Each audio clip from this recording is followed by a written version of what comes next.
Vamos a continuar ahora con la segunda parte de la clase de muestreo, donde vamos a ver los procedimientos de muestreo.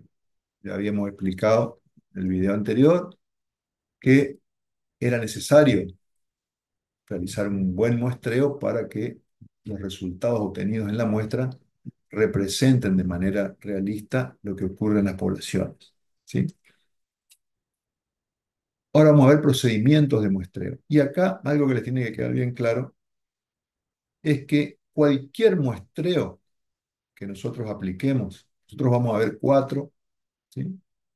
Cualquier muestreo que nosotros apliquemos debe asegurar que antes de iniciar el muestreo, antes de iniciar el proceso de selección de esa muestra, cada miembro o cada elemento de la población, cada individuo, tiene que tener la misma chance de ser seleccionado para la muestra.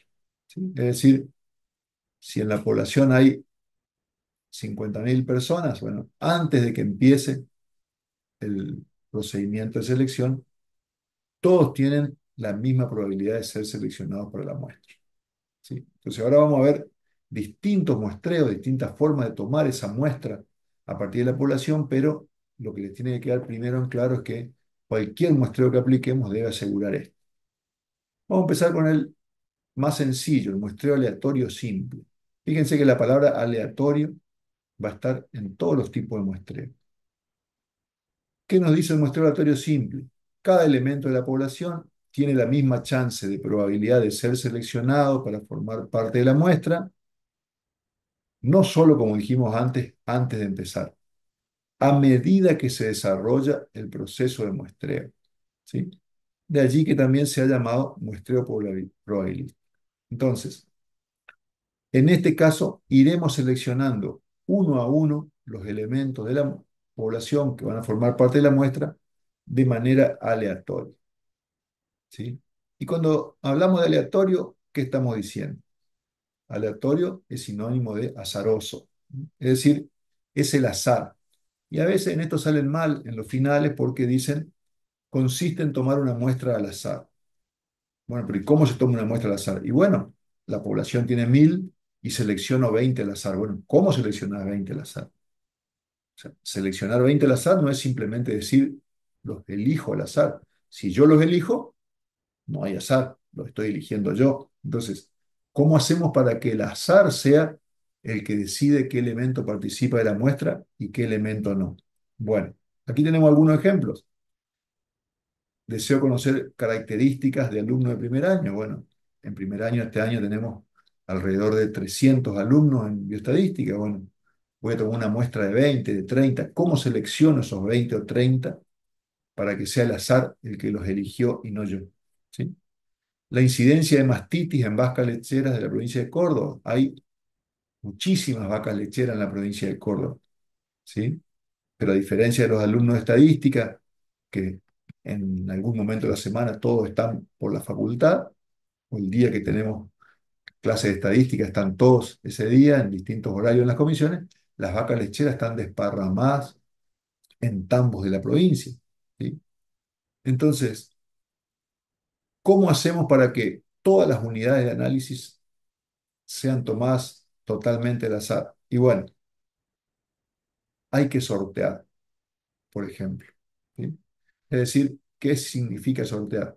Y bueno, tener un bolillero a partir del cual yo voy a elegir una bolilla, metiendo la mano en el bolillero, sacando una, miro el número 15. Bueno, ¿y cómo sé cuál es la vaca número 15 o el estudiante número 15? Bueno, los elementos de la población tienen que estar identificados todos sin que exista la posibilidad de que yo no sepa cuál es cuál. ¿Sí? Entonces, todos los elementos de la población están numerados, ¿sí? Dispongo de un bolillero y si no tengo un bolillero, anoto todos los números en papel y corto los cuadraditos y los meto en una bolsa y mezclo y voy sacando de a uno, ¿sí? Y bueno, el primero es el 10, el segundo es el 120, el tercero es el 818 y de esa manera voy sorteando y aleatoriamente cada uno de los elementos de la población va siendo seleccionado para formar parte de la muestra.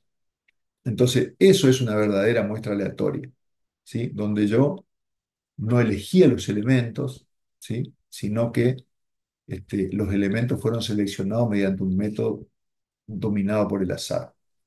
Otro método es la tabla de número al azar, a esas las van a ver en los prácticos, también la pueden buscar en internet y existe, es una tabla que tiene 10.000 números que fueron sorteados aleatoriamente y fueron colocados en filas y en columnas. Entonces, si ustedes agarran esa tabla y empiezan a partir de cualquier lugar de la tabla y pueden ir hacia la derecha, hacia la izquierda, hacia arriba o hacia abajo, los números que le aparezcan son números aleatorios, ¿sí? Que ustedes no son los que eligieron los elementos, sino van a ir anotando los números que aparecen en la tabla. Y las calculadoras científicas que les pedimos a ustedes que traigan para los prácticos para trabajar, también tiene una tecla que suele tener estas letras, que no quiere decir otra cosa que random o randomizer, y eso es sinónimo de azar. ¿Sí? Entonces, esa tecla ustedes la apretan, la apretan, la apretan, una, dos, tres, 10, 100 veces, y les va a ir arrojando números diferentes que fueron apareciendo de manera aleatoria en la calculadora. ¿Sí? Cada número que aparece lo anotan. Una vez que anotan, necesitan una muestra de 30 individuos, bueno, anotan los 30 primeros números que salieron y luego se van a buscar los individuos o los elementos que tienen los números correspondientes. De esa manera nos aseguramos que haya sido el azar el que formó la muestra y no el investigador, de una manera que puede estar eh, sesgando el resultado. Otro procedimiento de muestreo. Este pareciera ser un poquito más fácil, pero ¿qué requiere? Requiere que los elementos de la población estén ordenados de alguna manera.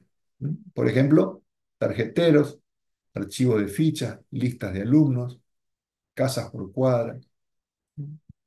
Entonces, por ejemplo, yo quiero tomar una muestra de 20 alumnos de la Comisión 1 de Bioestadística. Puedo hacer el sorteo, como dijimos antes, o teniendo la lista, que está ordenado por orden alfabético, puedo seleccionar aprovechándome de ese orden. Ahora vamos a ver cómo se hace. Ahora, al igual que en el caso anterior, antes de iniciar el muestreo, todos los elementos tienen la misma chance de probabilidad de ser seleccionados para la muestra. ¿Sí? Que yo elija un método o el otro no cambia eso. ¿Cuál es lo que cambia acá? Aprovechando que las unidades están ordenadas, ¿sí? Voy a determinar un valor que se llama valor K, que es el que me va a decir cada cuántas unidades tengo que seleccionar un elemento, ¿sí? ¿Cómo se calcula ese valor K?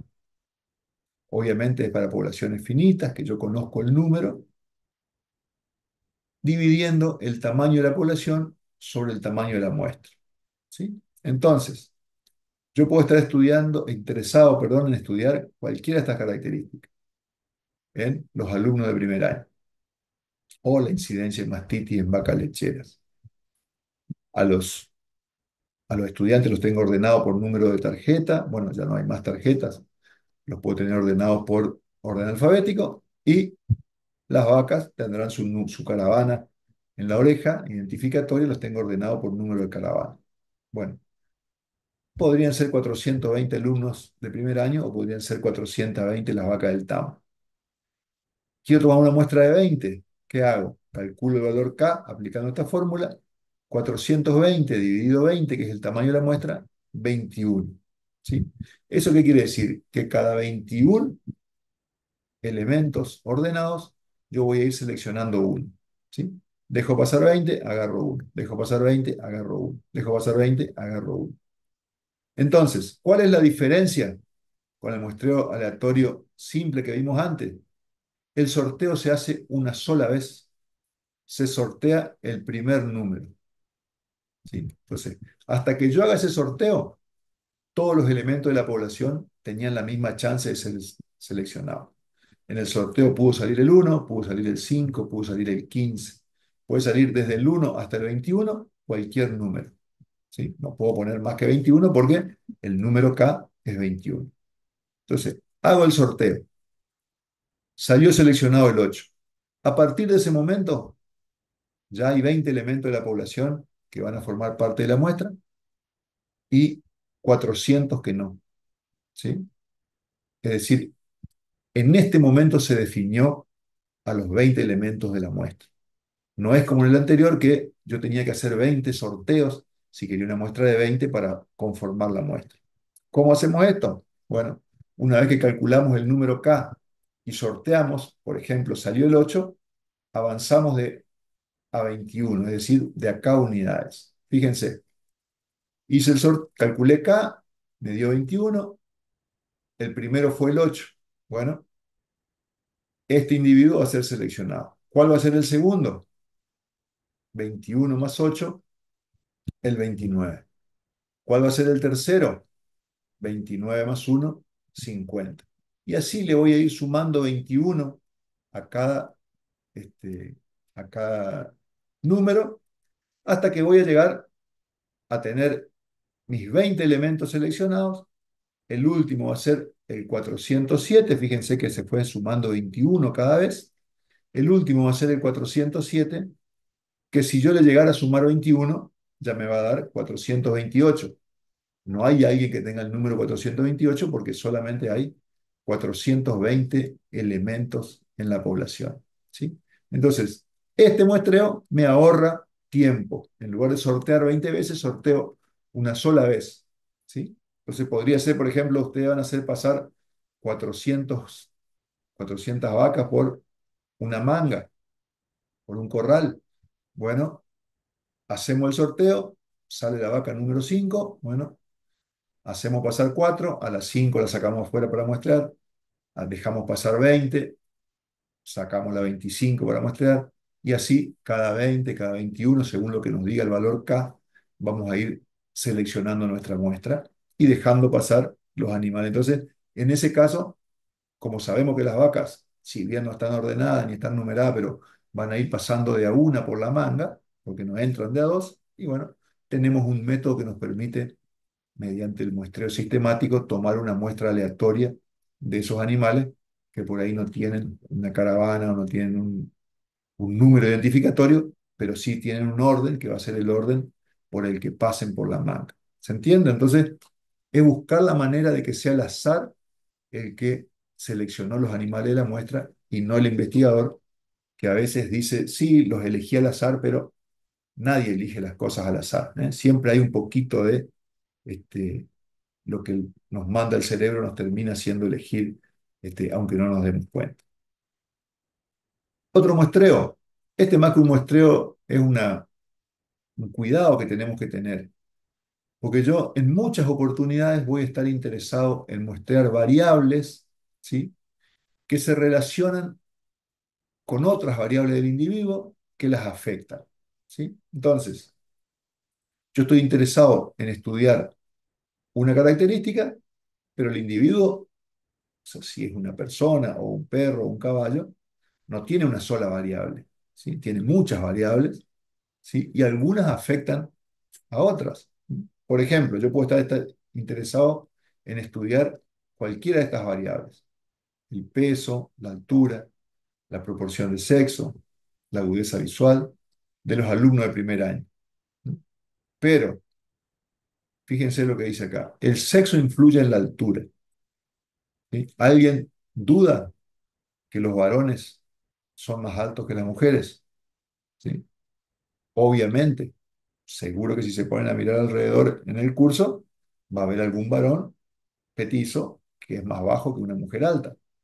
Pero cuando consideramos el conjunto de varones y el conjunto de mujeres, los varones son más altos que las mujeres. Entonces, si yo voy a hacer un estudio sobre la altura de las personas, ¿sí? No me sirve hacer un estudio en el cual no contemple a la variable sexo que está afectando a la variable en estudio. Entonces, ¿qué es lo que se hace? Se hace un muestreo que puede ser aleatorio simple o podría ser eh, sorteando con bolillas, podría ser con la calculadora, lo que sea, pero por un lado a los varones, por otro lado a las mujeres. ¿Sí? Entonces, la información que vamos a obtener nos va a dar un resultado que nos va a permitir caracterizar bien a los varones como si fueran una población de varones que tiene sus propios parámetros y por otro lado a la población de mujeres que tiene sus propios parámetros.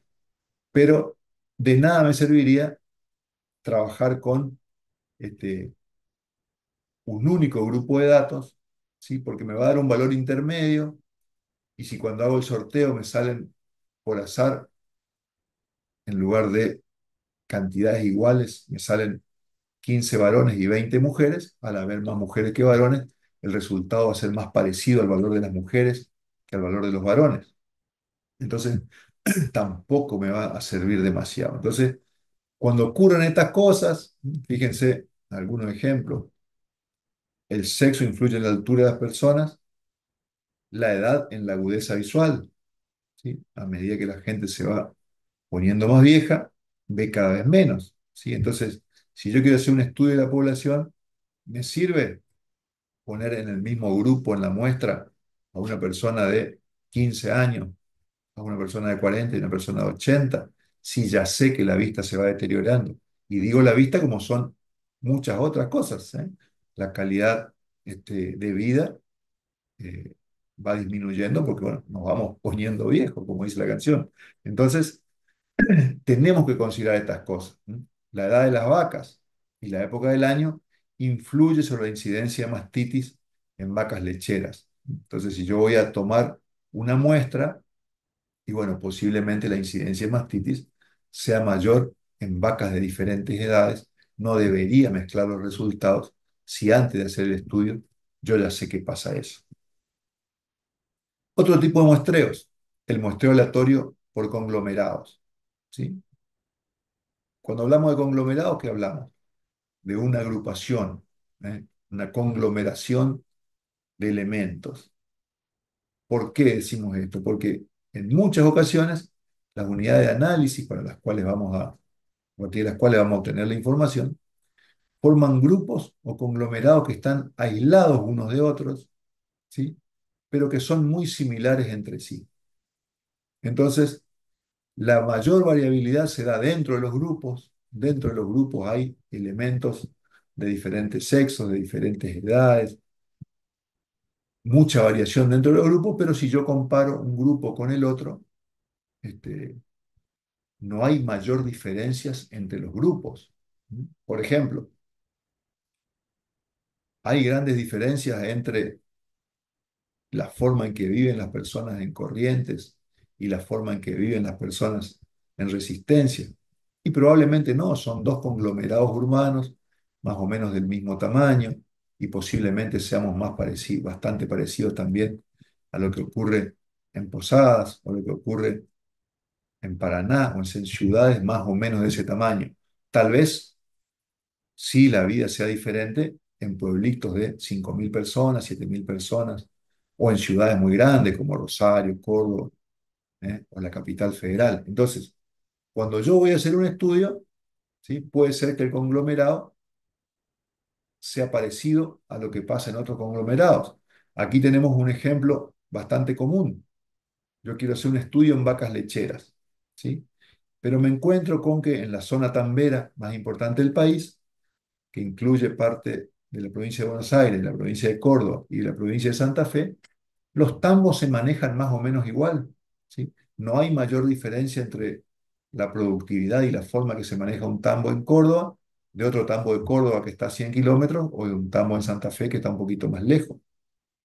Entonces, ¿vale la pena si yo quiero estudiar la producción lechera, hacer un muestreo aleatorio simple y que me salga por sorteo, hay 1.000.000 de vacas y que me salga una vaca de cada tambo y me tengo que pasar viajando?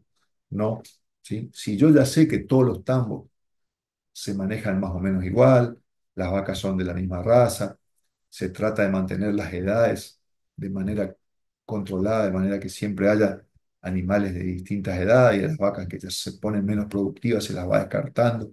Si todos los tambos se manejan más o menos de la misma forma, yo voy a seleccionar algunos tambos, ¿sí? De esa gran cantidad de tambos que tengo y me voy a ir a 3 o a 4 tambos y voy a hacer un esfuerzo importante de muestreo dentro de los tambos seleccionados. Y voy a asumir, ¿sí? Que la información que obtuve de ahí es representativa de todos los tambos de Buenos Aires, Santa Fe y Córdoba, ¿sí? Entonces, Eso me lo permite el hecho de que los conglomerados son muy parecidos entre sí y la mayor variabilidad se da dentro de los grupos o dentro de los conglomerados. ¿Sí? Y por último tenemos esto que no es un método de muestreo, sino que es la aplicación de procedimientos mixtos a la hora de hacer un muestreo.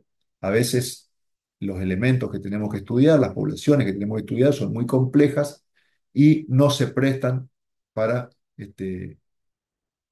para un muestreo de un solo tipo. En realidad, algunos de los casos que le dije antes, este, por ejemplo, dentro del muestreo por conglomerado, yo puedo elegir si dentro del conglomerado hago un aleatorio simple, un estratificado, eh, y ahí ya estaría combinando muestreos, ¿sí? Entonces, pero a veces la complejidad me obliga a considerar conglomerados, dentro de los conglomerados que pueden ser muy grandes, hacer un muestreo eh, estratificado y a su vez dentro de cada estrato un muestreo aleatorio simple y para otras variables otro tipo de muestreo porque la complejidad del estudio así lo demanda. Entonces, ¿qué es lo único que hay que tener en cuenta? Dijimos que cada vez que tomamos una muestra está asociado a un error de muestreo inevitable. Bueno, si yo empiezo a combinar métodos de muestreo diferentes, como cada muestreo tiene su error particular, el error general se va a ir incrementando y se va a hacer cada vez más complejo y más grande a medida que incremento las distintas maneras en que seleccioné los elementos. ¿Sí? Nosotros no vamos a ver eso en profundidad, no llegamos tan profundo en la cátedra, pero si alguna vez les toca hacer un estudio complejo, van a tener que leer y recurrir a la bibliografía para ver cuál es el método que les conviene este, utilizar.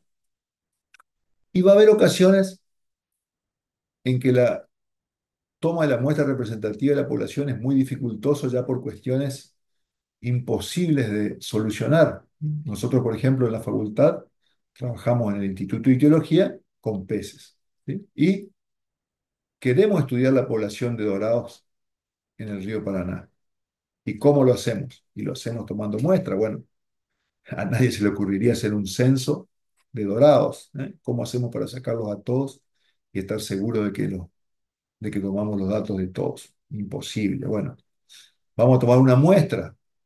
¿Para qué? Para conocer algunas características interesantes, la estructura de talla de la población, la composición de edades, el número aproximado de ejemplares. Hay muchas cosas de interés que pueden aparecer si yo quiero estudiar los dorados.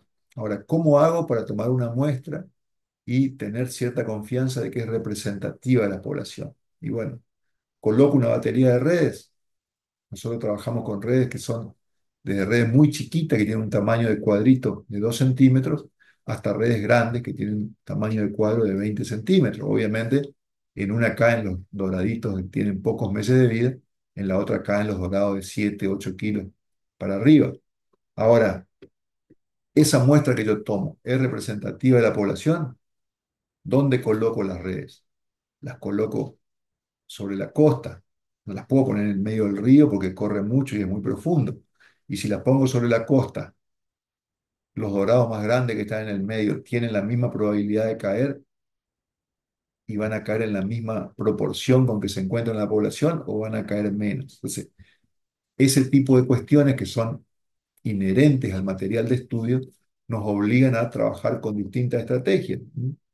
Por un lado tenemos una batería de redes, por otro lado hacemos pesca con caña, ¿sí? Por otro lado hacemos estudios de marcado y recaptura de los peces, o sea, le ponemos marcas y luego cuando son recapturados y nos avisan, vemos esto.